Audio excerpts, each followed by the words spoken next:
respectfully. Question 1, Mr. Speaker. Prime Minister, question 1. Mr. Speaker, I will shortly be updating the House on this country's fantastic progress in tackling COVID-19, including our booster programme, enabling us to ease Plan B measures and restore the ancient liberties of this country. Mr. Speaker, I know that the whole House will be delighted that Her Majesty the Queen has given permission for a special medal to be awarded to all those who deployed to Kabul. Operation Pitting saw our servicemen and women deliver the largest British evacuation since the Second World War. The whole country can be immensely proud of their service. Mr. Speaker, this morning I had meetings with ministerial colleagues and others. In addition to my duties in this House, I shall have further such meetings later today. Wendy Chin. Thank you, Mr. Speaker. Last year we were told by the Prime Minister there were no Downing Street parties. Then it turned out there were parties, but we were assured that no rules were broken. Last week we heard the rules may have been broken, but that he thought it was a work event.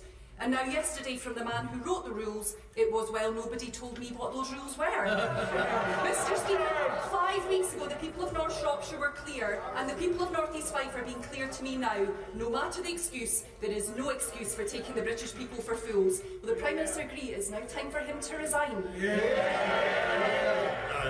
No, Mr. Speaker, but what I can tell her is that as I said to the House last week, I apologise sincerely for any misjudgments that were made, but she must contain her impatience, Mr. Speaker, and wait for the inquiry next week before she draws any of the conclusions that she's just asserted.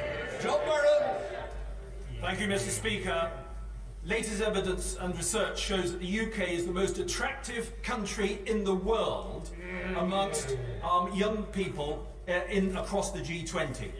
Amid intense soft power competition from other countries, including China, can the Prime Minister assure me and other members of the British Council All-Party Group that the government will meet the British Council's funding requirements to ensure it doesn't have to close any more offices overseas, and to ensure that it commits all its energy to retaining our top spot? Mr. Speaker, I entirely share my right honourable friend's enthusiasm for the British Council, which is a wonderful institution that we all love, and that's why we're providing through the FCDO £189 million of funding this year, a 27% increase, Mr. Speaker, in spite of all the difficulties this country is facing, 27% increase on the previous financial year. We've also provided a loan facility of up to £145 million to support all the wonderful work that the British Council does. We now come to the Leader of the Opposition, Keir Starmer. Thank you, Mr. Speaker. Can I start by warmly welcoming... Can I start... Listen to the Prime Minister. Can I just say, I expect people to listen to the Prime Minister. I certainly don't want the Leader of the Opposition shouting down. You might not like the day, but this is the day that we've got. Yes, sir. Mr. Speaker, I'm not bothered. I assumed it was directed over here. Can I start by warmly welcoming the Honourable Member for Bury South to his new post and to the Parliamentary Labour Party. Mr. Speaker, like so many people up and down the country, he has concluded that the Prime Minister and the Conservative Party have shown themselves incapable of offering the leadership and government this country deserves, whereas the Labour Party stands ready to provide an alternative government that the country can be proud of. Mr. Speaker, the Labour Party has changed, and so has the Conservative Party. He and anyone else who wants to build a new Britain built on decency, security, prosperity and respect is welcome in my Labour Party. Every week, the Prime Minister offers absurd and frankly unbelievable defences to the Downing Street parties, and each week it unravels. I've been elected the chair. I don't need to be told how to conduct the business. So if somebody wants to do some direction, I'll start directing them out of the chamber. Keir Starmer. Mr. Speaker, I see the very noise. I'm sure the Chief Whip has told them to bring their own booze.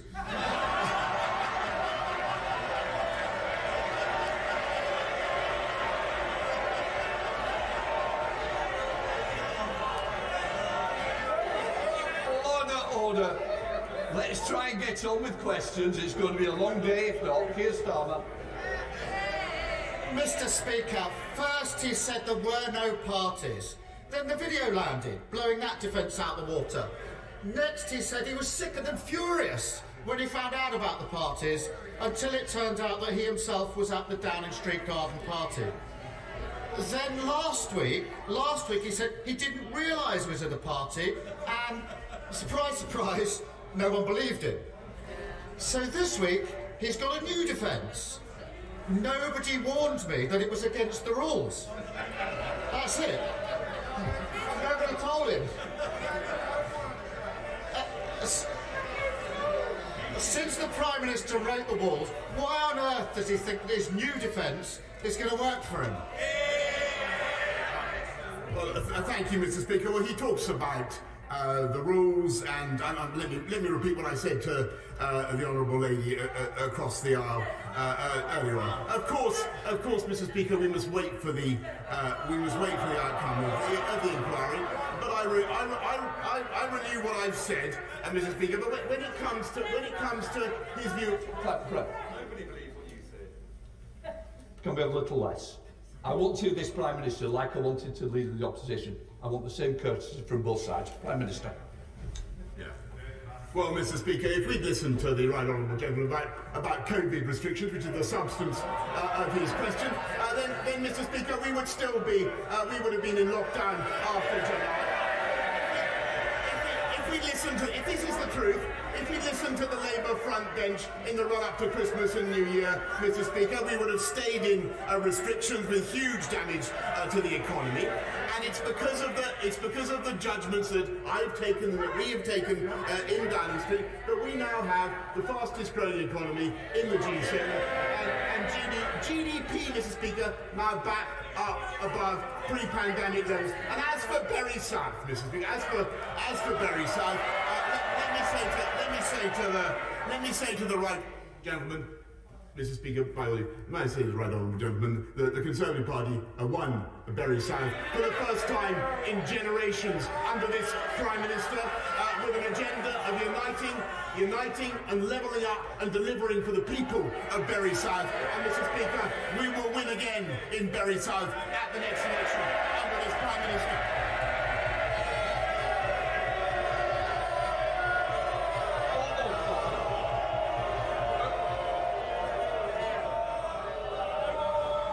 Look, it's important I want to hear both sides, and I don't want this continuous chant, because if we do, there'll be less people on these benches, and the same on the other side. I expect both sides to be heard with courtesy.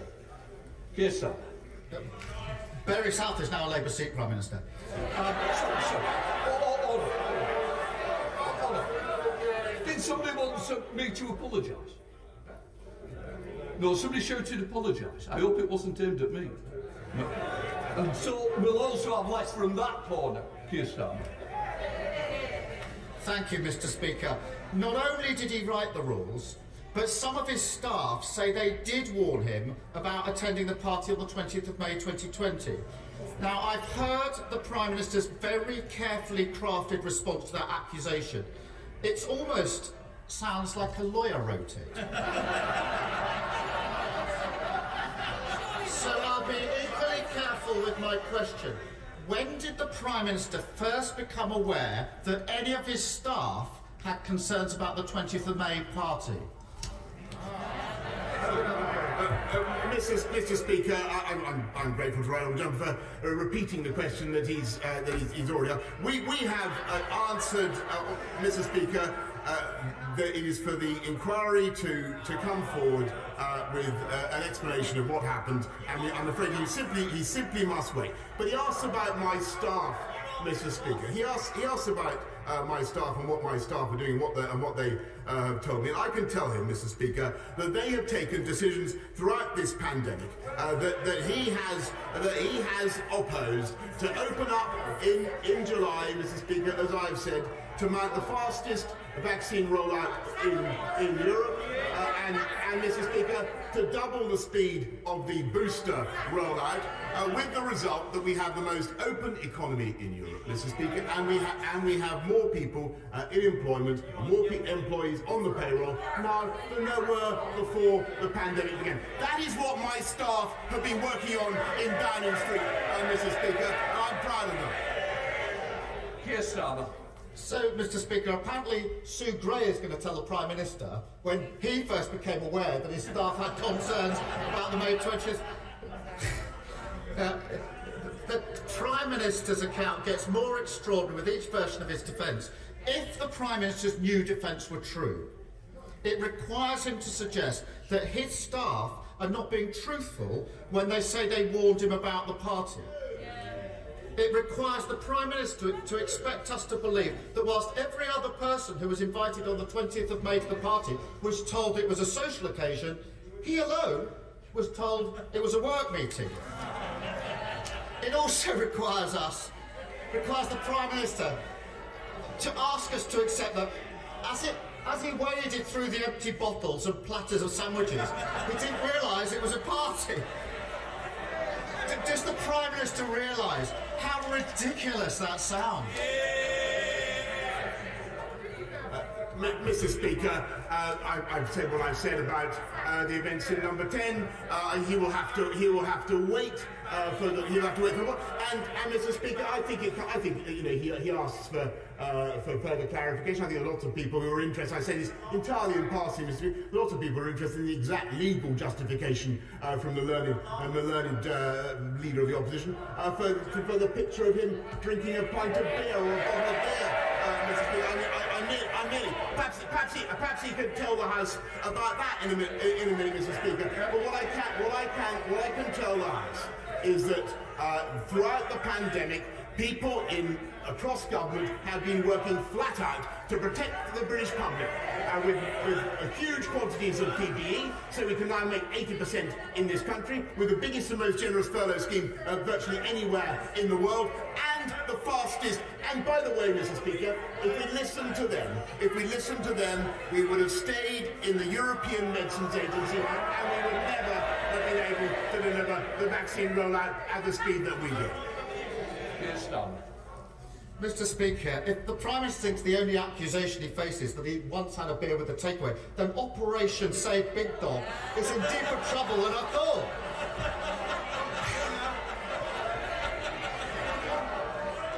If a Prime Minister misleads Parliament, should they resign? So, Mr. Speaker, let's be absolutely clear. The Right Honourable Gentleman is continuing to ask a series of questions which he knows will be fully addressed by the inquiry. He is wasting this House's time. He's wasting the people's time, Mr. Speaker. He continues to be completely irrelevant, Mr. Speaker, because we have an inquiry.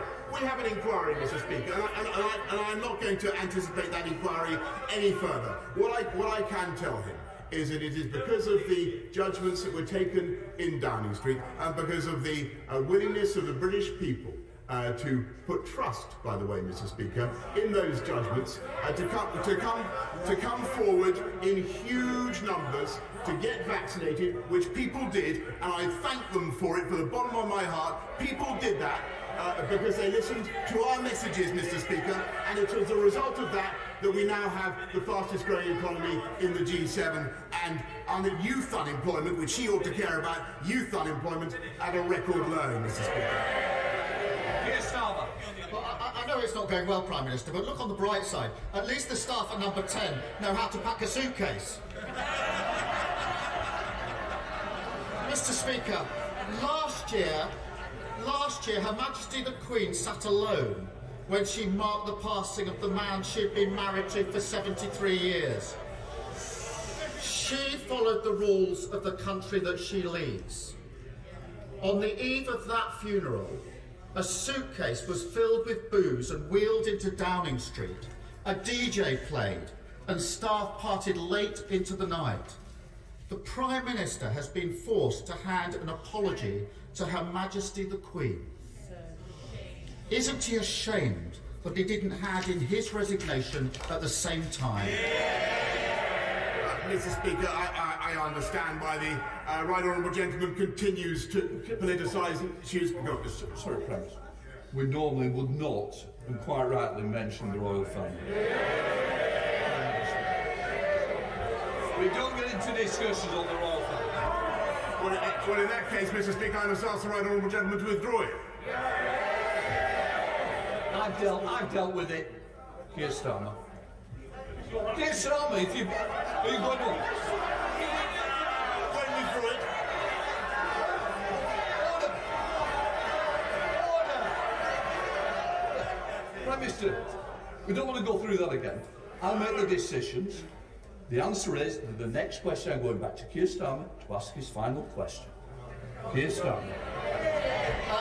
Thank you, Mr. Speaker. Whilst the Prime Minister wastes energy defending the indefensible, people's energy bills are rocketing. Labour has a plan to deal with it.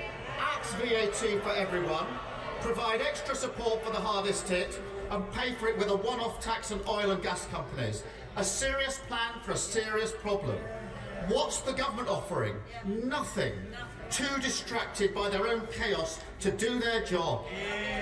While Labour was setting out plans to heat homes, he was buying a fridge to keep the party wine chilled.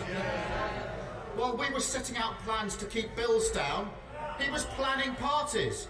And while we were setting out plans to save jobs in the steel industry, he was trying to save just one job, his own. Doesn't the country deserve so much better than this out of touch, out of control, out of ideas, and soon to be out of office Prime Minister? Mr. Speaker, I'll tell you what this government has been doing to look after the people of this country throughout this pandemic and beyond. We have been cutting the cost of living, helping them with the living wage. We've been cutting taxes for people on low pay, Mr. Speaker. We've been increasing payments for people suffering the costs of fuel. Prime Minister, can I just say to everyone in here, our constituents wants to hear the questions and the answers. The great British public, the members of this United Kingdom that you're representing, they need to hear. Please, let's hear the questions and answers. Prime Minister. Mr. Speaker, we will continue to look after people throughout this pandemic and beyond. But we've also, Mr. Speaker, been cutting crime by 10%. Putting 11,000 more police officers already out on the record home building last year, Mr. Speaker. More homes than at any time in the last 30 years. We are building 40 new hospitals, Mr. Speaker. Gigabit broadband has gone up from 9% coverage in our country to 65% already. And as I said already, I think 3 times or 4 times today, we have more people, more employees on the payroll now than before the pandemic began. And unemployment, youth unemployment, at a record low, Mr. Speaker. And when the history of this pandemic comes to be written, and the history of the Labour Party comes to be written, and believe me, they are history and will remain history, Mr. Speaker, it will show that we delivered while they dithered, and we vaccinated while they vacillated, Mr. Speaker.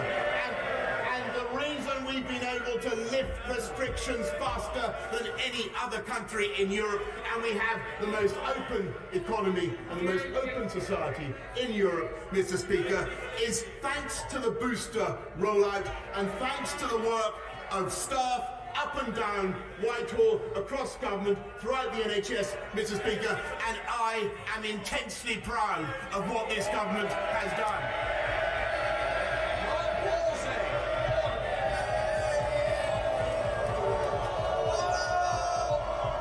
You'll get more if you let the questions come.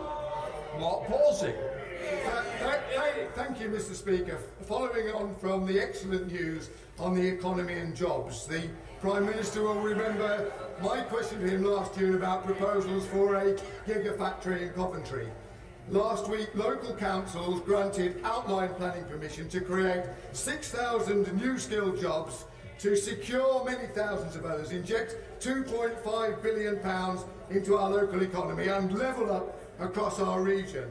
With fast rising demand for greener and cleaner electric cars, may I ask him for his support to ensure the swift delivery of this vitally important project. I thank my honourable friend for campaigning for this wonderful project, and we are supporting the electric vehicle industry. We've been made another £350 million available through the Automotive Transformation Fund, on top of the £500 million commitment that we've already made in the 10-point plan. And I know that the campaign for Coventry Airport is an excellent one. I look forward to seeing how it develops. We now come to the leader of the SNP, Ian Blackford.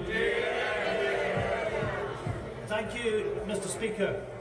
This week was supposed to be Operation Save Big Dog, but it's quickly become Operation Dog's Dinner. Over the past few days, we've had more damaging revelations about Downing Street rule-making, more evidence that Parliament has been misled, and an even longer list of ludicrous, absolutely ludicrous excuses from the Prime Minister. First he claimed there were no parties, then he wasn't present, then he admitted he was at them, but he didn't know it was a party. And then, Mr. Speaker, the latest sorry excuse is really the most pathetic of them all. Nobody told me. Nobody told me. Nobody told the Prime Minister he was breaking his own rules. Absolutely pathetic. The Prime Minister, you know, what a look. The Prime Minister laughing once again, laughing at the British public. The Prime Minister is taking the public for fools. Nobody believes him. Will the Prime Minister finally take responsibility? Resign. Go, Prime Minister.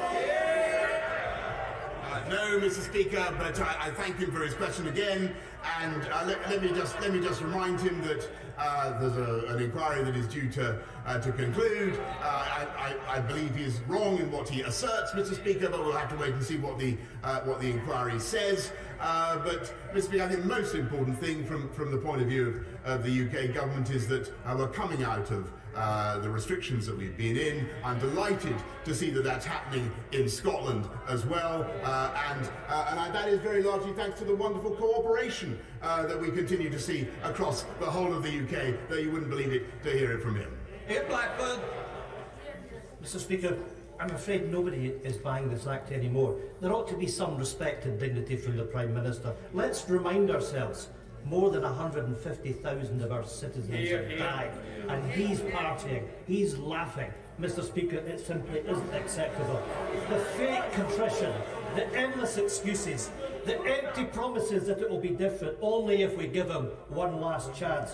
This is a Prime Minister who arrogantly believes that he's above the rules. A Prime Minister who brazenly twists the truth. A Prime Minister who simply isn't fit for office. The Prime Minister's former chief advisor has said that he lied to Parliament, breaking the ministerial code. Prime Minister, a resignation offence. Public trust is hemorrhaging. With every day that passes, this Tory government loses even more credibility. When will the Tory MPs finally do the right thing? Show the Prime Minister the door. Mr. Speaker, I thank the Honourable Gentleman, but I must say that I disagree with him, and I think that when you look at the levels of trust that the British people and people in Scotland, Wales, Northern Ireland, across the whole country have shown in government, that there is the single biggest index, Mr. Speaker, of that trust has been their willingness to come forward voluntarily, Mr. Speaker, unlike many other countries in the world, to get vaccinated on a scale not seen anywhere else in Europe. And that is because of our ability and the NHS's ability to persuade people that it's the right thing. It's a fantastic thing. And by the way, Mr. Speaker, it's also a tribute to the United Kingdom, because that vaccine was a UK effort. Bob Benson. Thank you, Mr. Speaker. When it comes to exporting, as you're well aware, file punches well above its weight. And the Prime Minister saw this when he visited BAE Systems' Factory of the Future in Lancashire last year. In addition, fantastic local businesses such as Helical Technologies, Tangerine Holdings and Nature's Aid are doing a great job for flying the flag for Lancashire globally.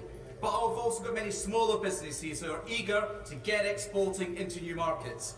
What steps is the Prime Minister taking to help file businesses make the most of Brexit and maximise export potential? Well, I thank him for championing. I thank him for what he's doing to champion trade with Latin America, and I've no doubt that businesses, small businesses such as Squire Hare, are eager to get into those new markets, and we will do everything that we can to help and support him in his efforts. Thank you, Mr. Speaker.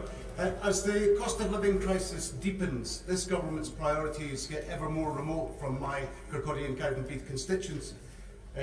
Only this week, I learned a veteran in my constituency, James Scott, took his own life as a result of his struggle with mounting financial pressures. This is a government who are found to have acted unlawfully by the High Court over COVID contracts and now preparing to write off £4.3 billion allocated to those COVID schemes. Why can the UK government find billions of pounds for profiteers and fraudsters, but they can't find compassion to treat the people with dignity, lifting the benefits cap and reinstating the cut to universal credit? Well, first of all, Mr. Speaker, I want to say how sorry I am for what he's had to say about James Scott, and this government does as much as we can to support veterans, and that's why we published the Veterans Action Plan only the other day, Mr. Speaker. But what we're also doing is ensuring that we support people throughout this crisis. He mentions, and I've said in my answer to the right honourable gentleman, many of the steps that we're taking to protect people on low incomes, and we will continue to do more, Mr. Speaker. He attacks the contracts for PPE. Actually, I think it was an astonishing thing at great speed to be able to give this country 17 billion items of PPE, thanks to the efforts of people across Whitehall. Mr. Speaker, this country is now capable of producing 80% of our own PPE. Kate Ruth. Thank you, Mr. Speaker. Shortly before Christmas, my constituent, Oliver Freckleton, was found at home having been stuck to death on the eve of his 20th birthday. Yesterday, his heartbroken parents held their son's funeral. Oliver leaves behind a partner and a baby daughter, and 2 teenagers have been arrested for his murder. Now, this tragic event leaves behind a devastated family, friends, and a very worried community. I'm grateful for the work that Staffordshire Police is undertaking to tackle violent crime in my constituency, and the extra 149 additional police officers recruited is very welcome. But does the Prime Minister agree with me that a multi-stakeholder approach is vital to tackling crimes amongst our young people? And what can the government do to support not just the police, but schools, colleges and local authorities in working to address this issue?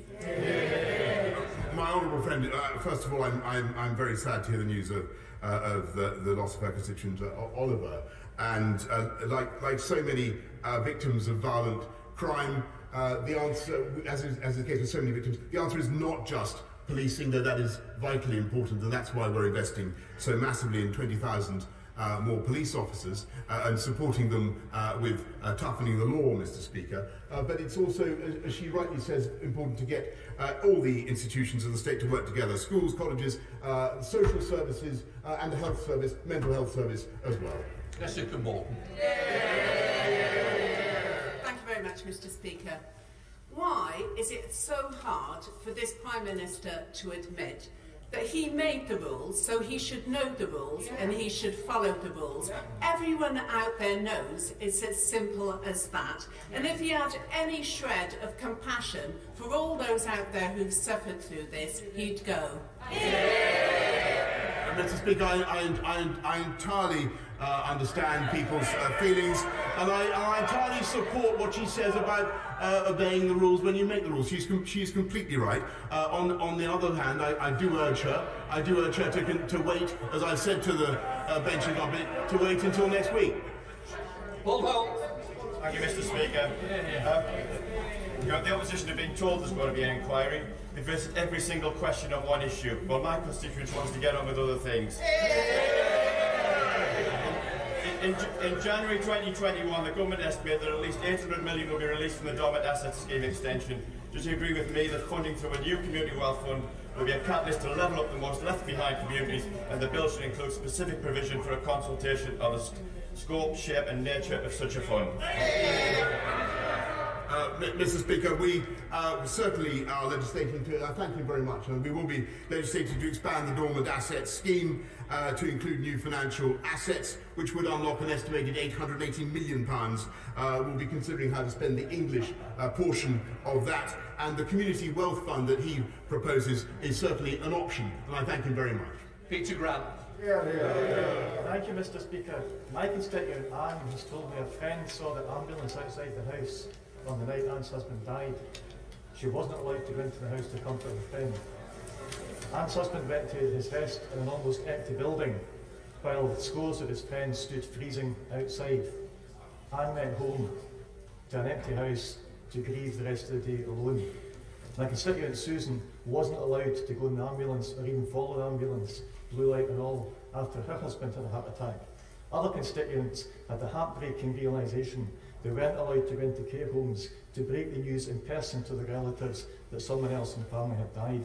Mr. Speaker, in their words, not mine, in their words, the Prime Minister is a charlatan, a hypocrite and a liar. What will he now say to our constituents? Look, I know you're repeating what your constituents said. I want more moderate and temperate language. Prime Minister, you might just want to deal with the general question, certainly not him. Thank you, Mr. Speaker, and I want to repeat that I understand the feelings that he has relayed to me, as I said last week, and I sympathise very deeply with the feelings, and I understand why people feel as they do. And I thank people very much for everything they have done. I recognise the enormous sacrifice that people have made. I apologise for misjudgments that may have been made in number 10 by me and anybody else, but please can I ask him to wait for the inquiry to conclude. Andrew Lower. Thank you, Mr. Speaker. I recently attended a debate held by my honourable friend for West Aberdeenshire and Kincardine, seeking a central London memorial for the Photographic Reconnaissance Unit. And in it I referenced my Northampton South constituent, mosquito pilot, Mr. George Pritchard, who is 98 next week and is one of the last surviving members of the unit. Will the Prime Minister join my honourable friend, me and Mr. Pritchard in backing this fitting and needed memorial? I thank him very much, and I will certainly do what I can to support it, though of course, as he knows, the memorial to George Pritchard, though as he knows this is a matter for local authorities. What this House and what this government can certainly do is ensure that memorials are not desecrated as they have been across this country, and make sure that we support legislation that penalises those who indulge in such desecration. Dame Diana Johnson. Thank you, Mr. Speaker. Mr. Speaker, when a Prime Minister is spending his time trying to convince the great British public that he's actually stupid rather than dishonest, isn't it time that he goes now? Mr. Speaker, I think that was a question for you rather than me, but I'm not. I've made my point. I think that the British public have responded to what this government has had to say in the most eloquent way possible. They have beaten COVID so far, Mr. Speaker. They have helped to defeat COVID so far, Mr. Speaker, with the steps they have taken by getting vaccinated and implementing Plan B. And I thank them. Just for the Prime Minister, for the record, it's not the Speaker's questions. Mr. Robert Goodall. Our armed forces have earned the respect and admiration of our nation, not least during the pandemic. On Remembrance Sunday, we commemorate their sacrifices, but on Armed Forces Day, on the 25th of June, we will celebrate all that is amazing about our Army, Navy and Air Force. In a normal year, we get about 20,000 people at the event in Scarborough, but this year, we'll finally host, after twice being postponed, National Armed Forces Day. Will the Prime Minister pull out all the stops on land, sea and air to make this truly an event to remember? Well, Mr. Speaker, I have no doubt that Armed Forces Day will be absolutely spectacular across the country, and that Scarborough will make a terrific and a notable contribution as well. Williams. Thank you, Mr. Speaker. Last April, I asked the Prime Minister if he agreed with the principle that politicians shouldn't lie. He replied that he concurred with the basic principle that the Honourable Gentleman has just enunciated. Would he like to amend the record? No, Mr. Speaker. Thank you, Mr. Speaker. The vast majority of people, and indeed politicians across Northern Ireland, believe that whatever the question, double jobbing is not the answer. Could I urge my right honourable friend to listen to the majority and ask him not to move the government amendment in the other place later today? I'm grateful to my honourable friend, and I'm advised that I think the amendment in question is indeed going to be withdrawn. Twist. Mr. Speaker, my constituents are rightly angry at the Prime Minister's behaviour. But while Downing Street fights to save his political life, people across the North East are worrying about rising food and energy bills, rising unemployment and rising levels of child poverty. He talks about levelling up, but my constituents are seeing opportunities cut. Does the Prime Minister agree with me that his government has failed and it's time for him to go? No, Mr. Speaker, I really don't agree with her. I don't think she could have been following anything that's being said this afternoon. We have unemployment falling to near record lows, Mr. Speaker, and we have job vacancies. We have job vacancies at record highs, Mr. Speaker. That's what Conservative governments do. They create jobs and they get the economy moving.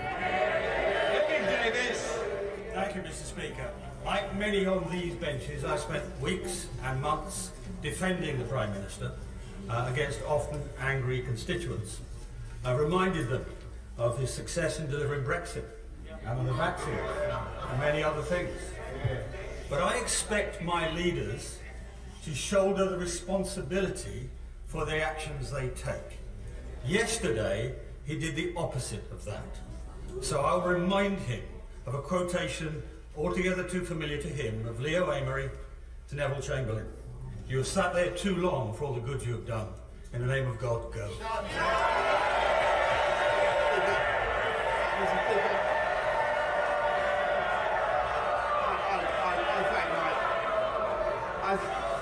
Order. Prime Minister. I must say to the right honourable gentleman, I don't know what he's talking about, but what I can tell him, I don't know what quotation he's alluding to that he's referring, but what I can tell him is that I think I've told this House repeatedly throughout this pandemic, I take full responsibility for everything done in this government and throughout the pandemic. Stephen Kinnock. Does the Prime Minister agree with the Leader of the House that the Leader of the Scottish Conservatives is a lightweight? Mr. Speaker, the Conservative approach to the Union is one that I think is right for our country. We want to keep it together, and I think Conservatives in Scotland do an excellent job, and that's why their stout defiance, their stout defence of the Union was repaid at the last election, and Labour, Mr. Speaker, is increasingly endangering our unions. Clayton Drummond. Mr. Speaker, and many people last week welcomed the 5-year moratorium on smart motorways. However, the M27 is due to be open as a smart motorway in a couple of months. What reassurance can my right honourable friend give my constituents in Meon Valley and others in the rest of South Hampshire that the M27 will be safe and give them confidence to use this? I thank you very much, and I can assure her that we're well aware of the risks associated with the smart motorway scheme. I know that my right honourable friend, the Secretary of Transport, is looking at it right now. We now come to the Prime Minister's COVID-19 statement. I now call the Prime Minister. Mr. Speaker, with permission, I will make a statement on our progress against Omicron. Prime Minister, just let the room clear a little bit. Order, can we please leave quickly and quietly?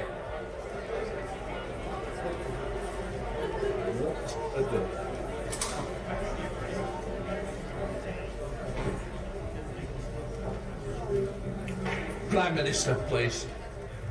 Mr. Speaker, with permission, I will make a statement on our progress against Omicron and the review of our Plan B measures. Within hours of learning from scientists in South Africa about the emergence of a new COVID variant last November, this government acted, introducing balanced and proportionate restrictions at our borders to slow the seeding of Omicron in our country. As we learned more about this highly transmissible new variant, we implemented the Plan B measures we had prepared precisely in case our situation deteriorated, encouraging people to change their behaviour to slow the spread of the virus and buying crucial time to get boosters into arms. We made the big call to refocus our National Health Service, necessarily requiring the difficult postponement of many other appointments so that we could double the speed of the booster programme. And thanks to the extraordinary efforts of our NHS and its volunteers, we delivered the fastest booster programme in Europe, reaching half our population before any other European country, with more than 36 million boosters now in arms across the UK, including more than 90% of all over 60s in England. And taking a balanced approach, we resisted calls from others to shut down our country all over again. Many nations across Europe have endured further winter lockdowns. Many have seen hospitality capacity limits and nightclubs closed, capacity limits at sports stadiums, the return of social distancing, and in some places, Christmas and New Year as good as cancelled. But this government took a different path. We kept England open, and we supported those businesses which faced reduced demand because of the response to Plan B measures. And while we must continue to remain cautious, the data are showing that time and again, this government got the toughest decisions right. Today's latest ONS data show clearly that infection levels are falling in England, and while there are some places where cases are likely to continue rising, including in primary schools, our scientists believe it is likely that the Omicron wave has now peaked nationally. There remain, of course, significant pressures on the NHS across our country, and especially in the North East and North West. But hospital admissions, which were doubling every 9 days just 2 weeks ago, have now stabilised, with admissions in London even falling, and the numbers in intensive care not only remain low, but are actually also falling. So, this morning, the Cabinet concluded that because of the extraordinary booster campaign, together with the way the public have responded to the Plan B measures, we can return to Plan A in England and allow Plan B regulations to expire. As a result, from the start of Thursday next week, mandatory certification will end. Organisations can, of course, choose to use the NHS COVID Pass voluntarily, but we will end the compulsory use of COVID status certification in England. From now on, the government is no longer asking people to work from home. And people should now speak to their employers about arrangements for returning to the office. And having looked at the data carefully, the Cabinet concluded that once regulations lapse, the government will no longer mandate the wearing of face masks anywhere. Mr. Speaker,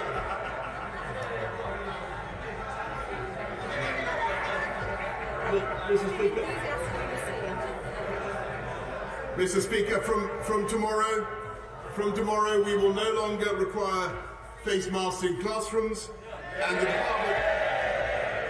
the Department for Education will shortly remove national guidance on their use in communal areas. In the country at large, we will continue to suggest the use of face coverings in enclosed or crowded spaces, particularly when you come into contact with people you don't normally meet, but we will trust the judgment of the British people and no longer criminalise anyone who chooses not to wear one. The government will also ease restrictions further on visits to care homes, and my right honourable friend, the Secretary of State for Health and Social Care, will set out plans in the coming days. Mr. Speaker, as we return to Plan A, the House will know that some measures still remain, including those on self-isolation. In particular, it is still a legal requirement for those who have tested positive for COVID to self-isolate. On Monday, we reduced the isolation period to 5 full days, with 2 negative tests, and there will soon come a time when we can remove the legal requirement to self-isolate altogether, just as we don't place legal obligations on people to isolate if they have flu. As COVID becomes endemic, we will need to replace legal requirements with advice and guidance, urging people with the virus to be careful and considerate of others.